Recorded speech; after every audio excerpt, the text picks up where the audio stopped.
இன்றைக்கான வீடியோ என்னென்னு பார்த்தீங்கன்னா, மாடி தோட்டத்தில் வந்து பாவக்காய் செடி வந்து வளர்க்குறது வந்து ரொம்ப சுலபங்க. அதுக்கு வந்து சின்ன சின்ன டிப்ஸ் சொல்கிறேன். ஸோ அதை வந்து நீங்கள் மெயின்டைன் பண்ணிக்கோங்க. ஸோ இது வந்து பார்த்திங்கன்னா, நான் வந்து ஆல்ரெடி ஒரு ட்ராகன் செடி வச்சுருக்கேன். நீங்கள் வந்து ஊடு பயிராக கூட போடலாம்.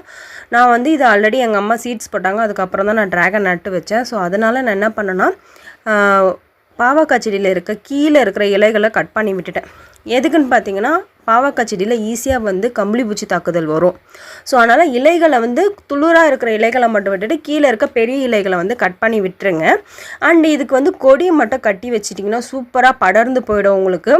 நீங்கள் வந்து அப்படி கொடி கட்டலைன்னா சைடில் இருக்க எல்லா செடிகள்லேயும் போய் அதோடைய கொடி வந்து போயிட்டு சுற்றிக்கும். ஸோ அதனால் பக்கத்தில் இருக்க செடிகளும் ரொம்ப சஃபர் ஆகும். ஸோ அண்ட் இதில் வந்து வர பூச்சி தாக்குதல்னு பார்த்திங்கன்னா மேஜராக வந்து கம்பளி பூச்சி வரும். அதுக்கப்புறம் இந்த மாதிரி இலைகளில் வந்து பூச்சிகள் வருது. அதை மட்டும் கட் பண்ணி போட்டுருங்க. தேங்க்யூ.